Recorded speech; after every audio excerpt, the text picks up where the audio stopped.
আজ আমার ক্যামেরা বেরিয়েছে ইতিহাস আর নতুন গল্পের খোঁজে বাংলার টেরাকোটা মন্দির নগরীকে নিয়ে।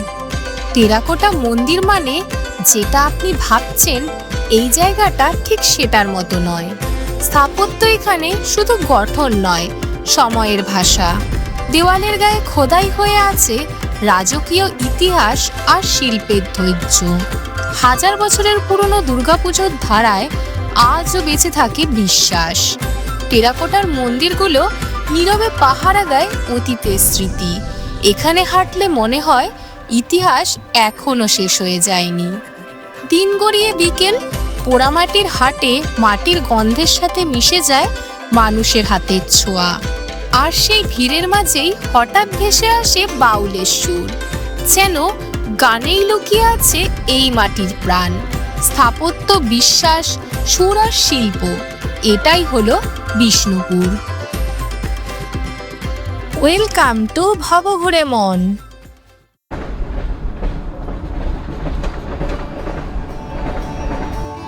আমাদের যাত্রাটা শুরু হয়েছিল সাঁতরাগাছি স্টেশন থেকে। সকাল 6:30 আমাদের ট্রেন ছিল সাঁতরাগাছি থেকে। সাঁতরাগাছি শিয়ালদা রূপসী বাংলা এক্সপ্রেস ধরে আমরা সেদিন চলে গিয়েছিলাম বিষ্ণুপুর স্টেশনে। ট্রেন ছুটে চলেছে, জানালার বাইরে একটার পর একটা ছবি বদলাচ্ছে, আর এই পথই আমাদের নিয়ে যাচ্ছে আমাদের গন্তব্যের দিকে। ট্রেনের ভেতরের এই সাধারণ মুহূর্তগুলোই আসলে ভ্রমণের সব থেকে সুন্দর শুরু। জানালার বাইরে একের পর এক রঙিন স্টেশন। ট্রেন থামে না, কিন্তু চোখ থেমে যায়। অনেকটা পথ পেরিয়ে জানলার বাইরের গল্প শেষে আমরা পৌঁছে গেছি আজকের ঠিকানা বিষ্ণুপুরে। স্টেশন ছেড়ে বেরিয়ে গরম চায়ের ধোয়ার ভেতরেই ধীরে ধীরে শুরু হয়ে গেল আজকের গল্পটা। সকালের চা শেষে এবার ব্রেকফাস্টের পালা। আমরা চলে এসেছি বিষ্ণুপুর, আর বিষ্ণুপুর এসেই সকালবেলাতে ব্রেকফাস্ট করতে হবে। তো ব্রেকফাস্টের জন্য এখানে লোকালেই একটা দোকানে চলে এসেছিলাম, বিষ্ণুপুরের বিখ্যাত মুড়ি, ঘুগনি আর চপ খেতে। এখানে মুড়ি, ঘুগনি আর চপ মিলে 20 টাকা। তো এই জায়গার বাঁকুড়া, বিষ্ণুপুর এইসব এলাকায়, মেদিনীপুর এইসব জায়গায় মুড়িটা খুব চলে। তো সকালে ব্রেকফাস্টে ম্যাক্সিমাম লোক তাই খাচ্ছে। আমি ওটা টেস্ট করে দেখে নেবো কেমন। ব্রেকফাস্টের পরই শুরু হয়েছিল সেদিনের পথ চলা। যাত্রা শুরু হতেই ইতিহাসের নীরব সৌন্দর্যে আমাদের প্রথম দর্শনীয় স্থান ছিল রাসমঞ্চ। এই মন্দিরগুলোতে ঢোকার জন্য অনলাইনে 20 টাকা এবং অফলাইনে 25 টাকা, আর ফরেনারদের জন্য অনলাইনে 250 টাকা আর অফলাইনে 300 টাকার টিকিট লাগে। এখানে স্ক্যানারও আছে, স্ক্যানারেও কেটে নেওয়া যায়। এই দেখুন, আমরাও কেটে নিয়েছি।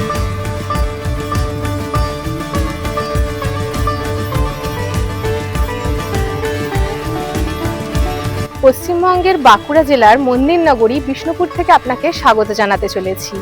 তার বিলাসবহুল ঐতিহ্য, গর্বিত সংস্কৃতি, উজ্জ্বল স্থাপত্য আর পোড়ামাটির গল্প দিয়ে চলুন আজ সারাদিন ঘুরে দেখাবো এখানকার বিখ্যাত মন্দিরগুলি। ইট পাথরের ভাষাহীন গল্পের সামনেই আমি দাঁড়িয়ে আছি রাসমঞ্চে।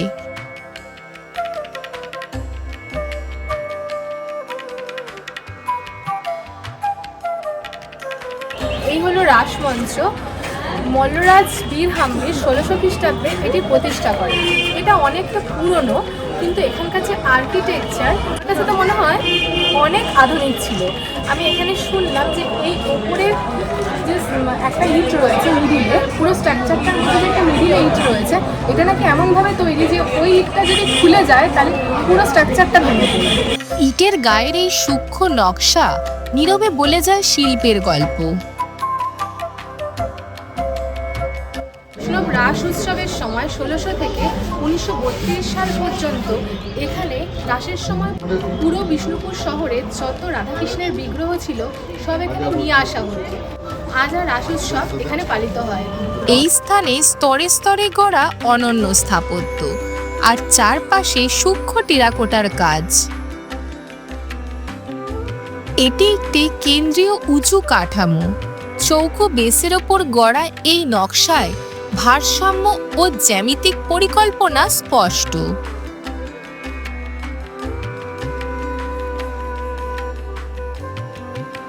এই স্থাপত্যটি মাকড়া বা ল্যাটেরাইট পাথরে নির্মিত। কত পুরনো এই স্থাপত্য! তখন না ছিল আধুনিক যন্ত্রপাতি, না ছিল সিমেন্ট, তারপরেও এত বছর পর এত সুন্দরভাবে দাঁড়িয়ে আছে। আমার মনটা এখানেই থেকে যেতে ইচ্ছে করছিল, কিন্তু পথ ডেকে নিচ্ছিল পরের গন্তব্যে। রাসমঞ্চের সামনেই গাইডও আছে। আপনারা যদি ইতিহাসকে আরো গভীরে জানতে চান তাহলে আপনারা গাইড নিতে পারেন, ওনারা ভালোভাবে গাইড করে দেবে। ওইদিকেই রয়েছে রাসমঞ্চ, আর কিছুটা চলে আসলেই এদিকে রয়েছে বিষ্ণুপুর খোলা গোশালা। রাস্তায় আমাদের টোটো ছুটে চলেছে তৃতীয় গন্তব্যের দিকে।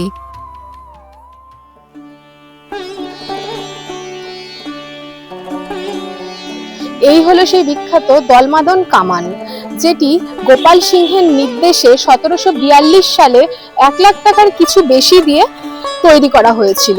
আর এর যে দৈর্ঘ্য সেটা হচ্ছে 3.7 মিটার, আর এটা 63টি পুরো রিং দিয়ে তৈরি করা হয়েছিল, আর এর ওজন হচ্ছে 296 মণ। ঐতিহাসিক দলমাদন কামানের কিছুটা পাশেই রয়েছে এই ছিন্নমস্তা মাতার মন্দির। স্থানীয়দের কাছে এই মন্দির খুবই পবিত্র।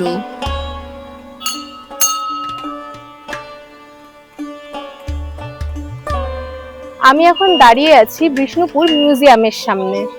মিউজিয়ামটি প্রত্যেক সোমবার করে বন্ধ থাকে, আর এর ভেতরে ফটো ভিডিও অ্যালাউ নেই, তাই জন্য বাইরে থেকে আমি আপনাদের ডিটেলসটা বলে দিলাম।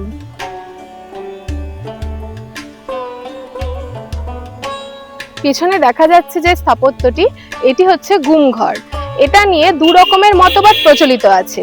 কেউ কেউ মনে করে এই গুমঘরে যে দোষী সাব্যস্ত যাদেরকে করা হতো বা যাদেরকে ধরে আনা হতো শাস্তি স্বরূপ, এর নিচের দিকে নাকি অনেক বর্ষা গাঁথা থাকতো, উপর থেকে সেই দোষীদেরকে ফেলে দেওয়া হতো, এইভাবে তাদেরকে গুম করে দেওয়া হতো। আরেক মত অনুযায়ী এখানে আশেপাশে যে অনেক শস্য আসতো, সেই শস্যগুলোকে এখানে গুদাম ঘর হিসেবে এখানে মজুত করা হতো। পথে যেতে যেতেই নজরে পড়ল পুরনো রাজবাড়ির ধ্বংসাবশেষ, যা সময়ের নীরব সাক্ষী। পথের গল্প একটু থামিয়ে এবার আমরা দাঁড়িয়ে আছি শ্যামরাই মন্দিরের সামনে। পশ্চিমবঙ্গের বাঁকুড়া জেলার বিষ্ণুপুরে অবস্থিত একটি বিখ্যাত টেরাকোটার মন্দির হলো এই শ্যামরাই মন্দির, যা পঞ্চরত্ন স্থাপত্য শৈলীতেই নির্মিত, এবং এর দেয়ালে কৃষ্ণলীলার নানান দৃশ্য এবং অন্যান্য পৌরাণিক কাহিনীর পোড়ামাটির কারুকার্য দেখা যায়, যা মধ্যযুগীয় বাংলা শিল্প ও স্থাপত্যের এক অসাধারণ নিদর্শন। এই মন্দির নির্মাণ করেন মল্লরাজা রঘুনাথ সিংহ।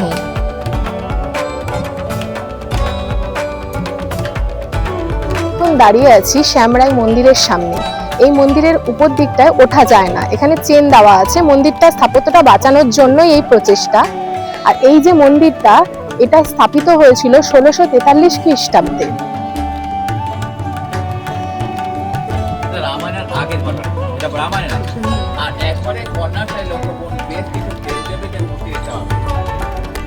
এইবার আমাদের যাত্রা এগোলো চোরবাংলা মন্দিরের দিকে।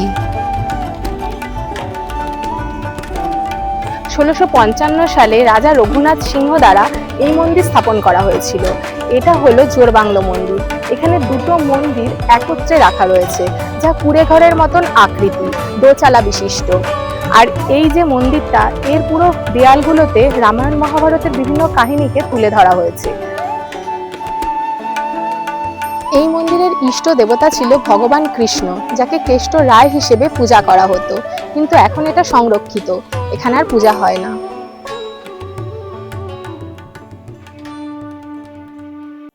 আমার ওই পেছন দিকে রয়েছে জোরবাংলা মন্দির। ওই মন্দির থেকে বেরিয়ে এসে কিছুটা রাস্তা এসে একদম রাস্তার অপোজিট দিকেই ওই পেছন দিকেই রয়েছে রাধেশ্যাম মন্দির। এখন আমি ওই মন্দিরের দিকেই যাব।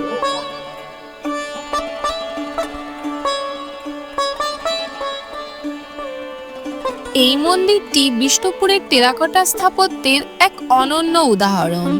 দেওয়ালে সূক্ষ্ম টেরাকোটার কাজ আর সুষম গঠন এই মন্দিরটিকে আলাদাই পরিচয় দেয়। আমি এখন দাঁড়িয়ে আছি রাধেশ্যাম মন্দিরের সামনে।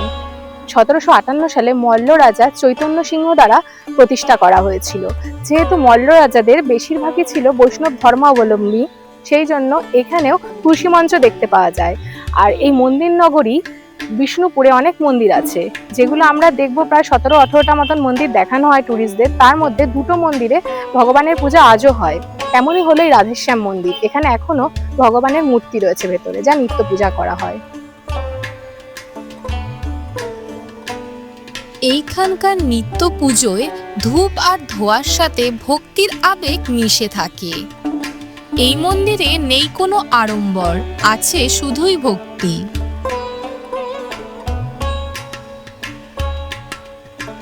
বিষ্ণুপুরের মন্দিরগুলোর ইটের ওপর সূক্ষ্ম হাতে গড়া কাজ, যেখানে রেখা আর গভীরতার ভারসাম্য স্পষ্ট।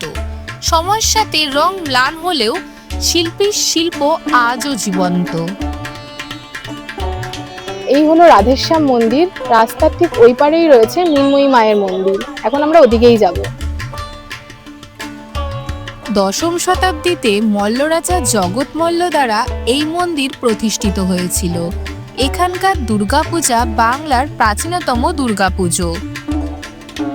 এই মৃন্ময়ী মাতার মন্দিরের সামনেই বিষ্ণুপুরের বিখ্যাত ডোকরার জিনিস পাওয়া যায়। আমি এখন লালজি মন্দিরের সামনে দাঁড়িয়ে আছি। এই মন্দিরে ঢুকতেই এই দিদা এখানকার যে বিষ্ণুপুরের মন্দিরের ওপর বই বিক্রি করে। দিদার বই বিক্রি করেই চলে। তাই আপনারা যখন এই বিষ্ণুপুর বেড়াতে আসবেন, ইন্টারনেটে যতই দেখুন না কেন, বই তো আলাদাই মাধুর্য। তাই যদি পারেন 20 টাকা মাত্র দাম, একটা বই কিনে নিয়ে যাবেন, তাহলে দিদারও অনেক উপকার হবে। তাই তো দিদা? খুশি তুমি? ঠিক আছে। এই জায়গাটিকে বলা হয় বীরহাম্বির উদ্যান। এই উদ্যানটি রক্ষণাবেক্ষণের জন্য 5 টাকা করে জনপ্রতি টিকিট নিয়ে থাকেন ওনারা, কিন্তু মন্দিরে প্রবেশ করার জন্য কোনো রকম টিকিট লাগে না। এই হলো লালজি মন্দিরের প্রবেশ পথ। তোরণ পার করে ভেতরে ঢুকলেই বাংলা স্থাপত্য শৈলীতে রাধাকৃষ্ণের উদ্দেশ্যে নির্মিত লালজি মন্দিরের দর্শন পাওয়া যায়। আমি এখন বসে আছি লালজি মন্দিরে। এটা 1757 থেকে 1758 সালের দিকে মল্ল রাজা বীরসিংহ দ্বিতীয় দ্বারা প্রতিষ্ঠা করা হয়েছিল। এই মন্দিরের আরাধ্য দেবতা ছিল শ্রীকৃষ্ণ, তাই তাকে লালাজি হিসেবে পূজা করা হতো। এই হলো লালজি মন্দিরের গর্ভগৃহ। একসময় এখানেই ভগবানের পূজা হতো, কিন্তু আজ বেদি ফাঁকা। বিষ্ণুপুরের প্রত্যেকটা মন্দিরই আর্কোলজিক্যাল সার্ভে ইন্ডিয়া দ্বারা সুরক্ষিত। সেই জন্য এর মন্দির চত্বরগুলো ভীষণই পরিষ্কার পরিচ্ছন্ন আর সুন্দরভাবে সংরক্ষিত।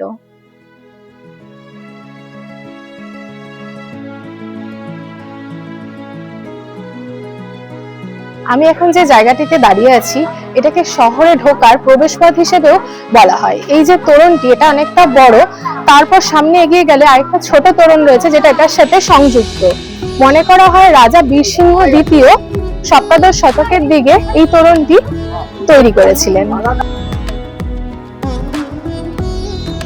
শহরে ঢোকার প্রবেশপথে এই যে বড় তোরণটি, এই তোরণ থেকেই খানিকটা তাকালেই ওইদিকে গাছের পেছনে একটা ছোট তোরণ।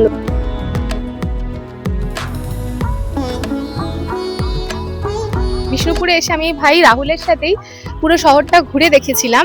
তো আপনারা ওর থেকেই জেনে নিন কটা জায়গা ঘুরতে কত কি খরচ হয়। আমাদের বিষ্ণুপুরে ঘোরার মতো আপনার 16খানা মেন স্পট আছে, সেগুলো ঘুরতে আপনার 2 থেকে 2.5 ঘন্টা টাইম লাগে।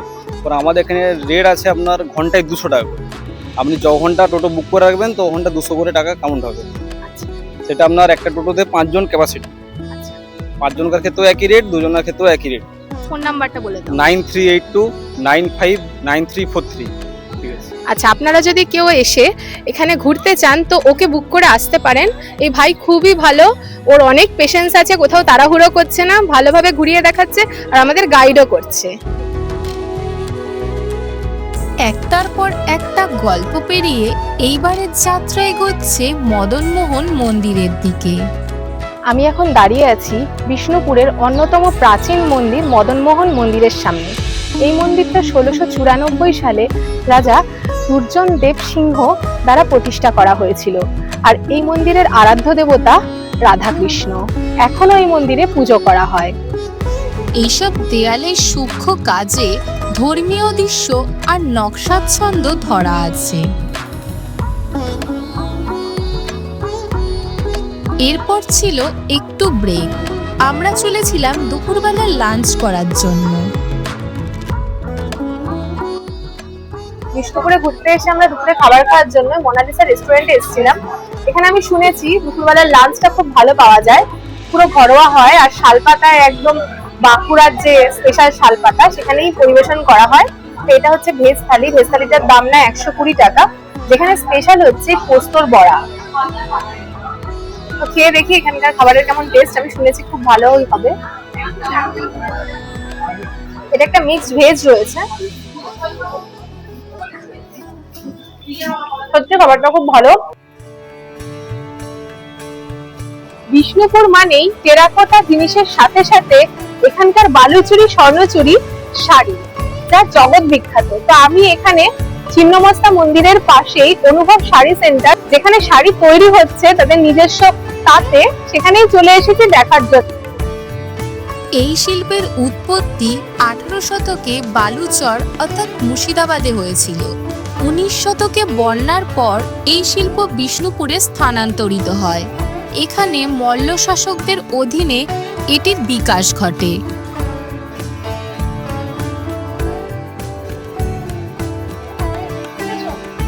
সূক্ষ্ম কাজ এখানে, আর তেমনই সফট এই সিল্কটা, যার জন্য এগুলোর এত দাম হয়। Light weight.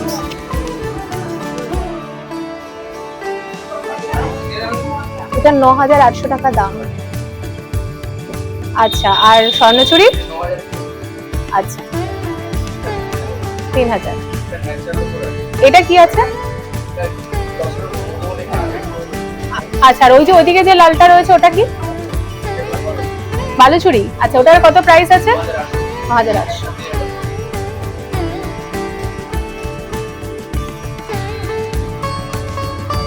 রোদ নরম হয়ে আসছে। দুপুর গড়িয়ে বিকেলের পথে মাটির গন্ধ আর হাতের ছোঁয়া মেশা শিল্পের টানে আমরা এগিয়ে চলেছি পোড়ামাটির হাটের দিকে। আমি এখন দাঁড়িয়ে আছি বিষ্ণুপুরের পোড়ামাটির হাটের কাছে। এই হাটটা শনিবার আর রবিবার বসে। তো 4টে থেকে এই হাট শুরু হবে, কিন্তু বিভিন্ন দোকান এখনই অলরেডি বসে আছে, আর কিছু কিছু দোকান এখন রেডি করছে তাদের পসরা সাজিয়ে বসার জন্য।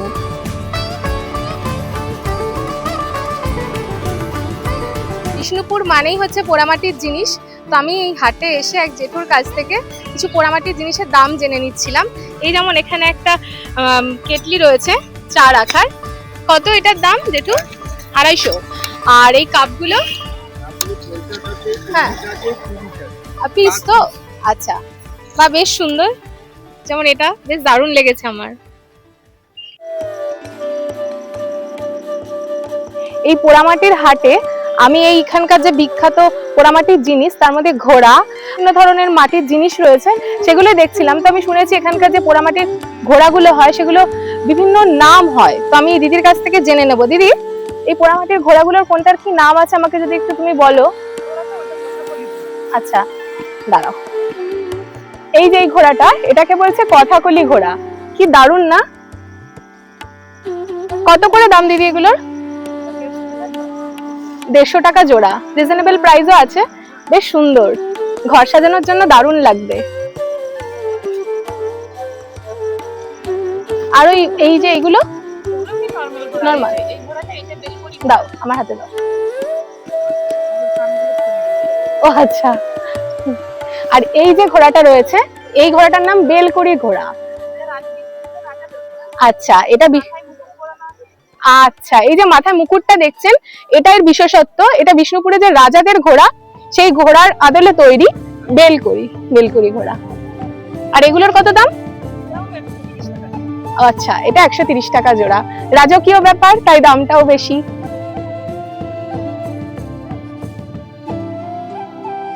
এই যে এখানে টেরাকোটার কানেরও রয়েছে, যে কানেরগুলো 10 টাকা করে। বেশ রিজনেবল প্রাইস, গিফট আইটেমের জন্য নেওয়া যেতেই পারে, আর বেশ সুন্দরও দেখতে।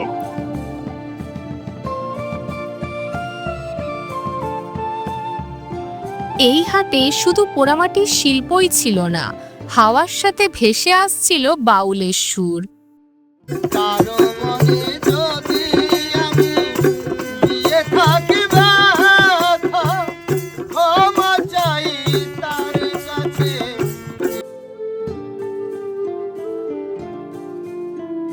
বিষ্ণুপুর এসেছিলাম আমি, তো এখানে এসে যে পোড়ামাটির হাটটা হয় সেখানে বসে আছি, কারণ আমার 5:30টায় ট্রেন, প্রায় 1 ঘন্টা এখনো সময় আছে। তো এখানে দেখছি ছোট বড় বয়স্ক অনেকেই বসে আছে। তো 3 থেকে 4টে জেনারেশনকে আমি এখানে দেখতে পাচ্ছি। ভাবলাম আমার মনের কথাগুলোকে আমি ক্যামেরা বন্দি করব। তো চলুন আপনাদের সাথেও সেই কথাটা আমি শেয়ার করি। এই যে জেনারেশন, এই যে কেউ হয়তো জেঠু, কেউ হয়তো দাদু যারা বসে আছেন, ওনাদের জীবনে অনেক স্ট্রাগল দেখে ফেলেছেন, অনেক পাওয়া না পাওয়ার গল্প আছে। এই যে জেনারেশন, এটা হচ্ছে কতগুলো বাচ্চা ছেলে, কিশোর বয়স, এরা এখন খেলা করছে, এরা হয়তো জীবনের মানেটাই এখনো জানে না। আর আরেকটা জেনারেশন, ওই যে প্রি ওয়েডিং ফটোশুট চলছে, যাদের হয়তো সামনেই বিয়ে, চোখে এক রাস স্বপ্ন। আর এদিকে আমি একজন যে এখনো স্ট্রাগল করে চলেছি, না কিশোর না বয়স্ক, আমি হয়তো ওই প্রি ওয়েডিং জেনারেশনের মতোই, কিন্তু নিজেকে একটু আলাদা রাস্তায় হাঁটিয়েছি, স্ট্রাগলিং ফেজে। এখন জীবন এটাই, কতগুলো জেনারেশন একটাই ফ্রেমে।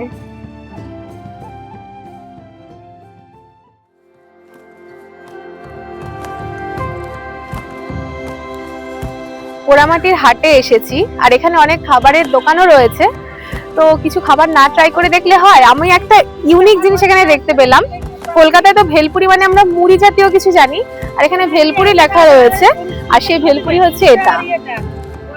কত করে এই ভেলপুরি? এটা কি? এটা মানে এটা কি দিয়ে তৈরি? মানে বেসন, মিষ্টি না?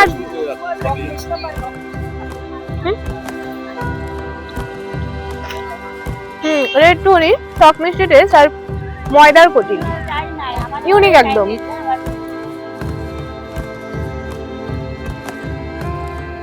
অবশেষে আমরা ভিডিওর একদম শেষ প্রান্তে চলে এসেছি।